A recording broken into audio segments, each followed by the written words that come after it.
You read the title, let's just get to the point. I added a Modpack suggestion chat to my Discord, and the same day that was added to my Discord, I was raided by the Beyond Depth community. So since I'm practically being held at gunpoint by a community for a Modpack with almost 1 million downloads, congrats by the way, I guess I have no choice in this matter. However, let me make something abundantly clear. A raid will not work as a method to get a pack or mod reviewed from this point forward. It was really funny, but if I left these gates open, it would cause a number of issues and I'd eventually get annoyed with it. So I'm just gonna go ahead and put a cap in it right here. That being said, this review comes at a price. To the Beyond Depth community, you wanted it, you ransacked my server for it, you must like and subscribe. Contract binding, you signed it the moment you rated it. If you're gonna make me review something, the least you could do is improve these metrics. You don't want me to send the big guy, do you? As for the rest of you, if you like what you see today, consider hitting the like and subscribe button. Or don't. You do you, I'm not your mom. And let's explore the depths. Beyond Depth is an adventure challenge mod pack with a focus around unique progression, tougher bosses, and new mechanics. It is chock full of features that will keep the adventuring loot goblin players busy, which I'd hope so, the mod count's over 400. This whopper of a mod pack was actually the creation of one person, Blue Versal. Also, shoutouts to Blue for being part of the community for a while now. It's super cool to see what you're doing, man. However, I know what you all are here for. Is the pack good? Is it bad? Does the pack have fishing? All of these will be answered in the corresponding categories. Those categories being, quite simply, the good, the bad, and my overall thoughts. Simple enough? Alright, let's just talk about the good. Beyond Depth truly lives up to its goal of creating a challenging pack with a unique progression system. Like, first let's just talk about the challenge part, because this pack is fucking hard, dude. Mob spawns have been increased, and on top of that, there's tons of new mobs that make things far more dangerous when you're spelunking, or even when you're just relaxing in your house. How aren't you safe in your house? Well, that would be the mining zombie, who will dig into your walls if they know you're there, and which they often do. We'll wrap back around to this guy later. Also, zombies are fast in general, and since they often come in hordes, you'll find yourself swiftly swarmed. You're not safe. Like this in this entire pack, you are not safe. Skeletons have also been buffed with the range of an orbital cannon and the ability to run away from you when you get close. I also once met this weird Reaper thing that turned into a big skeleton which dealt wither damage and clowned on me. Honestly, I could list all the hostile mobs, but if I did, this video would gain like 10 minutes because there's a lot of them. The point is that the increased mob spawn plus new threats equals dangerous world. So for those of you who are looking for a more challenging Minecraft experience, this nails it. There's also tons of new bosses, dungeons, and even cave biomes that are challenges in their own right. I fought this possessed paladin guy I've never seen before, who then proceeded to fold me in half like a lawn chair, and then I also fought this chaos spawner thing, which presented an issue, but we're gonna come back around to that later. And yes, in this pack, I did get to the end, and the fun fact about that is I hadn't even gone through more than 10% of the pack. There is that much for you to do. You will be busy, I promise. And by you'll be busy, I mean there's post-end shit. That busy. You'll be that busy. There's also new dimensions, the one that I actually experienced being the Undergarden. This was not only my first experience with it, but I found the weird decaying world vibe just kind of super fun. Also, the Rotlings reminded me of Nurglings from Warhammer for some reason. Don't ask me how, they just did. But I loved this dimension, like genuinely, it was a lot of fun. It's actually become one of my favorite dimensions for a modded experience. All of this sounds super daunting, and it is. However, it's remedied by a rather well thought out progression system. First and foremost, there are numerous layers to your progression. Starting with armor, you actually craft chainmail armor to start and slowly work your way to diamond. However, you can't just jump straight to diamond, you actually have to engage with create and make rose gold armor, which is a primary component to making diamond armor on top of diamond termite shards. So not only is create not just lumped in here, but it's a consistent part of your progress. Every mod pack that just throws in create haphazardly, take notes. Also, remember how I shat on diamond termites in my chocolate edition review? Well, here they actually have a point to exist, and I actually ended up being just as pleased to find them as I did diamonds. Well done, Blue! This new recipe made a shit mod into a good one.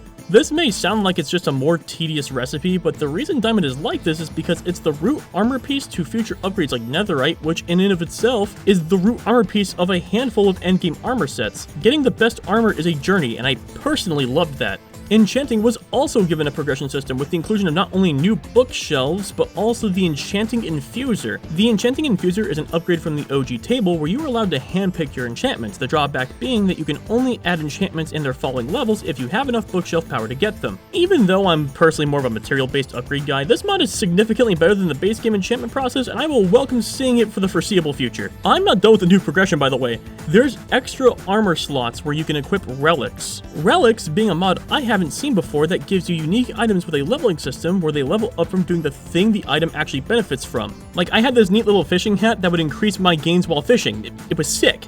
Speaking of fishing, apparently fishing ripped a hole in space-time to become one with Stardew Valley's fishing, requiring more skill input and more reward to make up for it. So, hey, question answered. The pack has fishing. There's plenty of vanilla tweaks thrown in as well, such as my personal favorite, removing stone tools for copper ones. There's so damn much in this mod pack that it's mental to think about. And let's not forget, one person made this pack. Obviously not the 400 plus mods in this behemoth of a pack, but the recipe adjustments, the quest book structure, and some of the quality life changes, that shit be Blueversal. The mods may be the content, but it takes a mod pack creator to get all the content to work with each other. If there wasn't the adjustments made, it'd just be what we call a kitchen sink pack, and 9 times out of 10, those are cheeks. This pack is super well put together. That being said, I'd be a shit critic if I didn't discuss the bad parts, so it's time to do that. Before I start this segment, I want to come out of the mod pack enjoyer closet about something.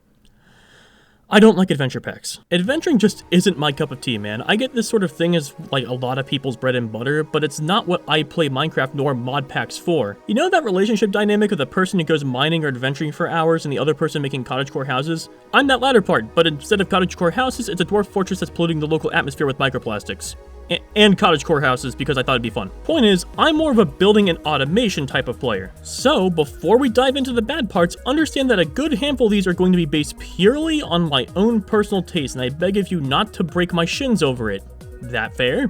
Okay, the difficulty goes too far for my tastes. Caves are a nightmare to get through early game. You get no breathing room at all, and even with better armor, you're still almost always wildly outnumbered, which is sad because the caves are so cool in this pack, but I can't explore it without getting an unscheduled lobotomy. The Nether was a royal pain in my ass as well. The Nether has been crunked to 11 on difficulty, or at least where my portal dropped it was rough. I spawned in a desert biome and got bombarded by gas desert blazes who drop redstone instead of rods despite being visually very similar, and these dumb mosquito mobs that are in every adventuring pack for some reason, and then there's the end fight. Good fucking lord, dude. Listen, I'm fully aware this is entirely a skill issue and the difficulty complaint I'm having is entirely personal. I may have been playing this game for however many years Minecraft has been around, but that doesn't mean I am a god.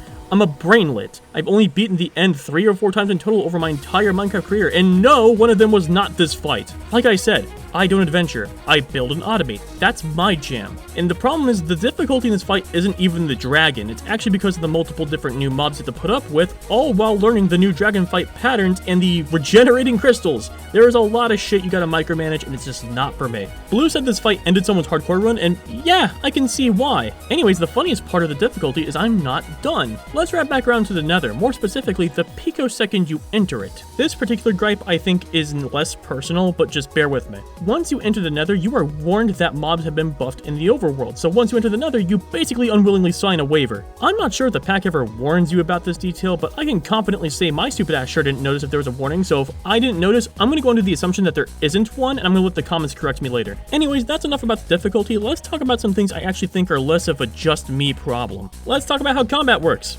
I don't like the combat mod. There's a number of things it doesn't work well with, but it's primarily the modded hostile mobs and stuff like reflecting gas fireballs. The new combat makes fighting any of the new hard mobs a nightmare, mostly because those mobs aren't designed with the base game combat in mind, so they don't account for the attack speed or newfangled shield cooldown timer. Most of my deaths in this pack are from a modded creature. It's not even from like the vanilla retuned creatures, it's from the modded ones. The combat mod makes it impossible for you to clear nearby fires if a blaze lights up your area because any click with a sword at all is registered as an attack if it's not on a cobweb. Also, I had this spectral bow which had the power to ignore one obstacle, quote unquote, but obstacles also meant the first mob it hits, which I did not know, and this was especially problematic because when I went to the end, I brought this bow and maxed enchantments on it only to realize it is completely worthless during the end fight because it can't hit the dragon and the crystals, the two most important entities in the entire fight that you'd want to hit with arrows. So in my end footage, you'll see me scaffolding, and that would be why. While I get OG Minecraft's combat is lame, and I'm sure that with even more extended time I'd get used to it, it just made my experience all the more harsh and unforgiving. Then there's this known issue which got patched in the most recent update for it, but since it was present for my playthrough, I'm still going to talk about it. There are situations where the game's ticks per second lags, and it's usually at the most inopportune time. For me, it was the Labyrinth Chaos spawner fight, trial chambers with numerous spawners, and pretty much the entire time I was in the Nether. And like, it wasn't normal lag, game was still moving fine, but any attack or mining I did processed a whole 15 seconds later.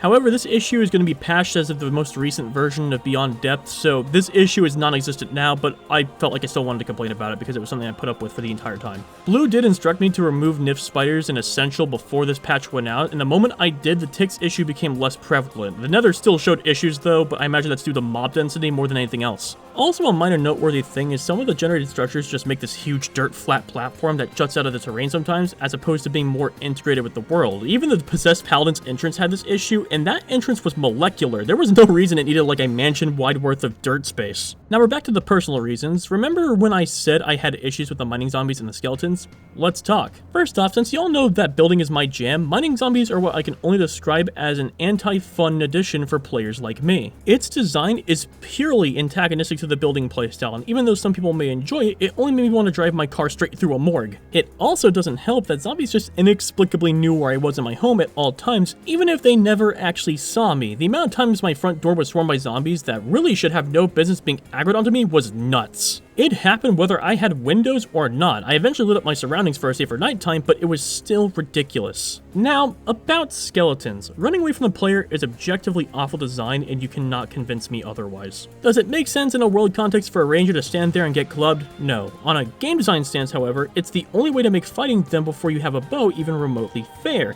since they can already see me from fucking orbit, and they can snipe at a much further range. The combined features of both this and running away at melee range made fighting them far more unenjoyable than they already were to fight in vanilla. And lastly, I want to talk about another truly personal con for me. I just don't find adventuring in Minecraft fun. Most of the time anyways. Exploring caves is fun when I'm not getting creamed. Even with all the new additions from both updates for the base game and the new dungeon mods, I simply just don't play Minecraft for its exploration. That's not to say the pack is bad, actually quite far from it. As far as adventure mod packs go, this is an easy second place recommendation. First place going to Vault Hunter's 3rd edition, but that's also mostly because all the adventuring is done in my backyard. It's just that I personally don't find the journey from home to a structure that may or may not have what I'm looking for fun. That being said, I think that's all the cons I had, so I suppose it's high time to talk about my overall thoughts. Even though this sort of pack isn't for me, I cannot deny Beyond Depth's quality. There's a genuine reason for its high download count. It's not because of some clickbait title like a certain other mod pack I've talked about.